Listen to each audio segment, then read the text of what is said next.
આપણે પહેલો પાઠ લઈશું દયાલુ શિકારી, જે એક ચિત્રપાઠ છે, જે એક કહાની છે, જે એક વાર્તા રૂપે નિરૂપણ કરવામાં આવ્યું છે. આપણે પાઠ સમજીએ એ પહેલાં થોડીક એની પ્રસ્તાવના એટલે કે એની માહિતી મેળવી લઈએ. બરાબર? તો હવે આપણે જઈએ. ચિત્રપાઠ છે એટલે કે તમને ચિત્ર આપેલા હોય, ચિત્ર ઉપરથી સ્ટેપ બાય સ્ટેપ આપણે વાર્તા બનાવીને કરવાની છે. તો હવે આપણે જો વાર્તા ચાલુ કરીએ એ પહેલાં એ વાર્તામાં શું આપેલું છે એનો એક આપણે નાનકડો એવો સાર મેળવીએ. જે સાર આપણે ઉપર પ્રસ્તાવના આપેલી છે એ પ્રસ્તાવનામાંથી મેળવાશે. તો જોઈએ, ચલો હું પ્રસ્તાવના વાંચું, તમે સૌ તમારી બુકમાં ધ્યાન આપો. इस चित्रपाठ में हिरण का शिकार करने के लिए शिकारी जंगल में गया. हिरनी ने एक छोटे शावक को जन्म दिया. શું કીધું કે આ કહાનીમાં, આ ચિત્રપાઠમાં એક હરણ છે, એનો શિકાર કરવા એક શિકારી આવ્યો છે જંગલમાં. બરાબર? અને હરણે એટલે કે હિરનીએ એક છોટા શાવક, શાવક એટલે શું ખબર વિદ્યાર્થી મિત્રો? શાવક એટલે નાનું બાળક. એને એક નાના બાળકને જન્મ આપ્યો છે. એટલે કે આપણે કેમ બાળક કહીએ કે બાળકનો જન્મ થયો, એમ એ લોકો પ્રાણીઓ છે, પ્રાણીઓમાં પણ બાળકને જન્મ આપે તો એને આપણે કહી શકીએ એનું બચ્ચું એટલે કે એનું શાવક. બરાબર? એને એક શાવકને જન્મ આપ્યો. इसी समय वह शिकारी की गोली का निशाना बन जाती है. જેવો એને બાળકને જન્મ આપ્યો એની સાથે ત્યાં હતી અને આ શિકારીએ એને જોઈ અને એનું નિશાન બનાવીને ગોળી મારી દીધી. શિકારી હિરની કે પાસ આવ્યા. શિકારી દૂરથી જોયું અને તે હિરનીની પાસે આવ્યા. આપણે પણ હિરની જ કહેશું એટલે આપણને હિન્દી શબ્દની પ્રેક્ટિસ પડે. આપણે હરણ કરતા હોય ઘણીવાર ગુજરાતી શબ્દોમાં. આજે આપણે હિરની કહીશું, કારણ કે હિરની કહેશું ને તો તમને આખો પાઠ તમને આમ અંદરથી તમને મજા આવશે કે નહીં, આપણે આની કંઈક વાર્તા બનાવીએ એવું તમને અંદરથી લાગશે. બરાબર? તો આપણે હિરની જ શબ્દ વાપરશું આજે. શિકારી એટલે કે જે શિકારી આવ્યો તો એ હિરની પાસે આવ્યો અને જોયું કે દેખતા હે કે ગોલી ટાંગ મેં લગી થી. અને એને જોયું કે એને ગોળી પગમાં લાગી છે. વ પછતાતા હે એટલે કે એને પસ્તાવો થાય છે. આપણને પણ ઘણી વાર થાય, ખબર? ઘણી વસ્તુનો આપણે ન વસ્તુઓ કરવી હોય ને આપણે કરીએ છીએ, પછી આપણને અફસોસ થાય. પછતાતા હે એટલે કે અફસોસ થવો. બરાબર? આપણે ઘણી વાર એમ કહીએ કે જો મેં આમ ન કર્યું હોત તો મને આમ થાત, જો આમ ન કર્યું હોત તો. આપણે એવા ઘણી વાર એવા વિચારો આવે, એવા પ્રશ્નો આવે, એને આપણે અફસોસ કહી શકીએ. ઓહો, અફસોસ છે. वो हिरनी और उसके बच्चे को डॉक्टर के पास ले जाता है. बाद में जंगल में उसी जगह छोड़ आता है. એને એના ઉપર દયા આવી. શિકારીને હિરની ઉપર દયા આવી અને એના ડૉક્ટર પાસે લઈ ગયો. અને ડૉક્ટર પાસે લઈ જાય એટલે દરેક દર્દી સાજા થઈ જાય. આપણે એવું માનીએ છીએ, માનીએ જ ને? આપણે પણ બીમાર હોઈએ તો આપણે પણ દવાખાને જઈએ તો આપણે પણ સાજા થઈ જઈએ છીએ. થઈ જાય જ ને? તો પછી તો આ શિકારી પણ એ હિરનીને ડૉક્ટરની પાસે લઈ ગયો અને ગોળી કઢાવી અને એ સાજી થઈ ગઈ અને પાછો એને જંગલમાં આવીને છોડી ગયો. બાકી તમને ખબર છે છોકરાઓ, શિકારી જે શિકાર કરવા આવે એ પોતાનું જેનો શિકાર કર્યો હોય ને એનું શું કહેવાય, એને શું કહેવાય, મારી અને એને ખાવા ઈચ્છતો હોય. અથવા તો કોઈ એવું શિકારી હોય તો એને વેચી નાખે છે, એના પૈસા કમાય છે. ઘણીવાર એવું બનતું હોય છે કે કોઈને વેચી દઈને પૈસા પણ લઈ શકે છે, એનું માંસ વેચે છે. અત્યારે તો બધો રોજગાર ધંધો ચાલે જ છે. બરાબર ને? એટલે શિકારી જે શિકાર કરવા આવ્યો હતો પણ એને લઈ ન ગયો, ડૉક્ટર પાસે લઈ ગયો અને સાજી કરી અને પાછી એને જંગલમાં છોડી દીધી. इस चित्रपाठ में पशुओं के प्रति मानव का कैसा व्यवहार होना चाहिए और संसार में सभी को जीने का अधिकार है, यह बात बताई गई है. આ ચિત્રપાઠમાં શું જોવા મળ્યું છે ખબર? કે માણસને કેવો વ્યવહાર કરવો જોઈએ અને સંસાર એટલે કે જગતમાં બધાને જીવવાનો સમાન અધિકાર છે, જે મનુષ્ય હોય કે પ્રાણી હોય. એ વાતને આ ચિત્રપાઠમાં સાબિત કરીને બતાવી છે. હવે વિદ્યાર્થી મિત્રો, આપણે બધા ચિત્રો જોઈ લઈએ. 9 ચિત્રો છે. એક ચિત્રને આપણે નિરૂપણ કરતા જઈશું ગુજરાતીમાં અને હિન્દીમાં, અને તમે લોકો તે ચિત્રપાઠને મગજમાં ધ્યાનથી બેસાડી દેજો. જઈએ, ચલો. એક ઘનાસા જંગલ થા. એક ઘાટું એવું એટલે કે ઘણા જંગલ, એકદમ ઝાડવાઓથી ભરપૂર જંગલ હતું. ત્યાં एक शिकारी पेड़ के पीछे छिपकर हिरनी को देख रहा था. એક શિકારી આવ્યો હતો, એ छिपाઈ ગયો હતો ઝાડવા પાછળ અને એને હિરનીને જોઈ લીધી એટલે એને શિકાર કરવાનું મન થયું. ત્રીજું ચિત્ર જુઓ તો ઉસ શિકારીને હિરની પર ગોલી ચલા દી. એટલે એને જુઓ ત્રીજા ચિત્રમાં એ શિકારીએ હિરની ઉપર ગોળી ચલાવી એટલે જો ચોથા ચિત્રમાં વો ભાગને લગી, વો ડર ગઈ, બરાબર ને, જો તે ભાગવા માંડી અને ડરી પણ ગઈ છે. પાંચમા ચિત્રમાં જ્યારે હિરનીને જ્યારે ગોળી લાગી હતી ત્યારે એને એક બાળકને જન્મ આપ્યો હતો, એવું આપણે પ્રસ્તાવનામાં આવ્યું જ હતું. તો એને એક નાના બાળક શ્યાવકને જન્મ આપ્યો હતો અને શિકારીને એ જોઈ જ્યારે હિરનીના આંખમાંથી આંસુ ટપકતા હતા ત્યારે શિકારી એને જોયું અને શિકારીને ખૂબ દુઃખ થયું. જો તે છઠ્ઠા ચિત્રમાં તેની પાસે આવી ગયો છે અને એને અફસોસ થાય છે, વો પછતાને લગા, બરાબર ને, એને અફસોસ થાય છે કે અમે શું કરી દીધું, મેં કેમ ગોળી ચડાવી દીધી. પછી તે હિરનીને સાતમા ચિત્રમાં જુઓ, પછી તે હિરનીને અસ્પતાલ લઈ જતા હોય એટલે કે હોસ્પિટલ લઈ જાય છે, ડૉક્ટર પાસે લઈ જાય છે, તેની સારવાર કરાવે છે. જુઓ, હવે આપણે લઈશું આઠમું ચિત્ર. આઠમા ચિત્રમાં આપણે જોઈએ છીએ કે હિરનીને મલમપટ્ટી કરેલી છે અને શિકારી એને બહાર લઈ આવે છે.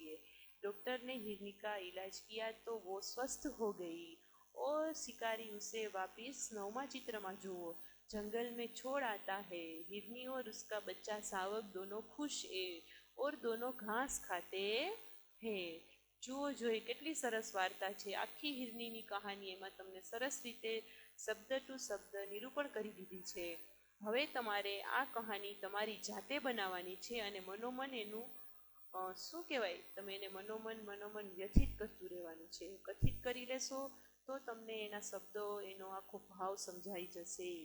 હવે આપણે બીજા પેજ ઉપર જોઈએ, અભ્યાસના પ્રશ્નોના ઉત્તર છે. શું છે પહેલો પ્રશ્ન? चित्रों का अवलोकन करके प्रश्नों के उत्तर दीजिए. तो શું તમારે પ્રશ્નના ઉત્તર આપવાના છે. હવે આપણે આ અભ્યાસના પ્રશ્નો છે ને એ આપણે કેમાં કરશું? હિન્દીની ફેરબુકમાં, બરાબર. આજનું તમારું હોમવર્ક છે જે યાદ રાખી લેજો બધા. અભ્યાસનો પ્રશ્ન પહેલો, એ તમારે 5 પ્રશ્ન તમારી જાતે ફેરબુકમાં લખવાના રહેશે. પહેલો પ્રશ્ન શું છે ચલો જોઈએ. इस चित्रपाठ में किस पशु की बात की है? અચ્છા, બધા વિચારો જોઈ આ પાઠમાં કયા પશુની વાત કરવામાં આવી છે? કોને આવડો? અરે વાહ, લખો જોઈ. इस चित्रपाठ में हिरनी की बात की है. બીજો પ્રશ્ન, आपने किन किन पशुओं को देखा है? અરે આ તો સહેલો પ્રશ્ન છે. શું તમે ક્યાં ક્યાં પશુઓને જોયા છે? તો તમે તો તમારે જે જોયેલા હોય એ પશુઓના નામ લખી શકો છો. તેમાં લખી શકો ને? એ પશુઓના નામ તો તમને આવડે. હવે તો તમે 5મામાં નથી, 6ઠામાં છો, આવડશે જ ને? સરસ. જંગલ में कौन कौन से जानवर देखने को मिलते हैं? वो બીજો પ્રશ્ન હતો એ પશુનો પ્રશ્ન હતો. હવે ત્રીજો પ્રશ્ન છે એ જંગલના જાનવરનો પ્રશ્ન છે. તો તમે લખી શકો જંગલમાં શેર, ચિત્તા, હાથી, નેવલા, બરાબર, આ જાનવરો જોવા મળે છે. શું કીધું? બરાબર. હવે ચોથો પ્રશ્ન, चित्रपाठ के आधार पर शब्दों की सूची बनाइए. જો તમને એક ઉદાહરણ આપેલું છે, શું કીધું કે શિકારી, દયાલુ, બરાબર. તો એવા જે શબ્દ આપ્યા છે ને એવા ખાલી સાધારણ શબ્દની સૂચિ એટલે કે એની યાદી તમારે બનાવવાની છે. જેમ કે શિકારી, દયાલુ, અસ્પતાલ, પછી સંસાર, અધિકાર, પછતાવા, એવી રીતે શબ્દની સૂચિ બનાવવાની છે, બરાબર. चित्रपाठ के आधार पर चुने गए शब्दों को लेकर वाक्य बनाइए. तो આપણે જો શિકારી શબ્દ લઈએ તો શિકારી શબ્દનો આપણે એક ઉદાહરણ બનાવવાનું કે એક દયાલુ શિકારી થા. પછી આપણે પછતાવા શબ્દ લઈએ, પછતાતા. તો शिकारी को हिरनी की पैर में टांग में गोली लगी और उसके आंसू देखकर वो पछताने लगा. થઈ જાય. પછી હું એક શબ્દ લઈ લ્યો, જંગલ. वह एक बड़ा सा घना जंगल था. થઈ ગયું. એવી જ રીતે ચલો, તમારા 5 પ્રશ્ન કમ્પ્લીટ થઈ ગયા છે. હવે આપણે બીજો પ્રશ્ન લેશું. चित्रों के आधार पर निम्नलिखित जैसे प्रश्न पूछकर दयालु शिकारी कहानी बनाइए. કાંઈ નથી, આપણે જે કહાની કરી છે, જે આખી કહાની જે તમારી મગજમાં બેઠી છે એ તમારે કહાનીને આધારે જવાબ આપવાના છે. ઉદાહરણ આપ્યું છે, પહેલો પ્રશ્ન છે એનો તમારે પ્રશ્ન પૂછતું જવાનું અને તમારે જ જવાબ આપવાનો. એટલે તમારે દયાલુ શિકારીની આખી કહાની તમારી જાત મેળાઈ બનાવાઈ જશે. पहले चित्र में हिरनी क्या कर रही है? क्या कर रही है? घास खा रही है, बराबर। बीजू, हिरनी जंगल में क्या क्या खाती है? तो हिरनी जंगल में घास खाती है, बाद में पानी पीती है। आपको थोड़ा सा तो आइडिया होगा ना कि क्या करती है जंगल में। हाँ, क्या खाती है, क्या पीती है, वो लिखना है। त्रीजो, हिरनी देखने में कैसी है? हिरनी देखने में मोटी और ताजी है। शिकारी हिरनी का शिकार क्यों करना चाहता था? शिकारी हिरनी का शिकार इसलिए करना चाहता था कि उसको मांस खाने की इच्छा हुई। पांचवा प्रश्न, जुओ जोई શું છે? गोली मारने के बाद शिकारी ने क्या किया? गोली मारने के बाद शिकारी को पछतावा हुआ। छठू, हिरनी के समीप जाकर शिकारी ने क्या देखा? हिरनी के नजीक जाकर शिकारी ने देखा कि उसकी टांग में गोली लग गई है और हिरनी की आंखों से आंसू बह रहे हैं। सातवें, शिकारी हिरनी को कहाँ ले गया और क्यों? शिकारी हिरनी को अस्पताल ले गया क्योंकि उसकी टांग से गोली उसे निकलवानी थी और उसको स्वस्थ करना था। शिकारी ने हिरनी के साथ कैसा व्यवहार किया? क्यों? शिकारी ने हिरनी के साथ मानवता का व्यवहार किया क्योंकि इस संसार में सभी को जीने का समान अधिकार है, જે આપણે પ્રસ્તાવનામાં આપેલો છે। વિદ્યાર્થી મિત્રો, કોઈ પ્રશ્નના જવાબમાં તમને કોઈ ગડબડ થતી હોય તો એ પ્રશ્નનો જવાબ રાખી દેજો। જ્યારે આપણે પણ મળશું ત્યારે પ્રશ્નને આપણે શોર્ટ આઉટ કરી લઈશું। તમારી રીતે પણ તમારે પ્રશ્નના જવાબ તમારે લખવાના રહેશે। જેને પણ કોઈ પ્રશ્નમાં એવું લાગે કે આનો જવાબ મારી પાસે વ્યવસ્થિત નથી તો એ પ્રશ્નની જગ્યા ખાલી રાખી દેજો। હવે એક ત્રીજો પ્રશ્ન જોઈ લઈએ। સાવ સિમ્પલ પ્રશ્ન છે। વર્ણ के आधार पर अधिक से अधिक शब्द बनाइए। તમને ખ આપ્યો છે તો ખરગોશ, ખત્મ, ખાલી, ખાના, એવી રીતે તમને 4 શબ્દ નીચે આપે છે, ટ, ડ, બ, ભ। તમારી જાત મેળે એ 4 અક્ષર ઉપરથી શબ્દ બનાવવાના છે। 4 તો ઓછામાં ઓછા બનાવવાના જ રહેશે। આપણે ડ લઈએ, ડમડમ, ડમરું, બરાબર। એવી રીતે मिर्ची, પછી ममरा, मगर, मकाई, बराबर, मक्का, जैसे भी हो। ट है टमाटर, टमटम, रेडी। ऐसे 4 शब्द आपको लिखने हैं। आज आपणे प्रश्न अभ्यासना प्रश्न 3 सुधी ज राखशुं।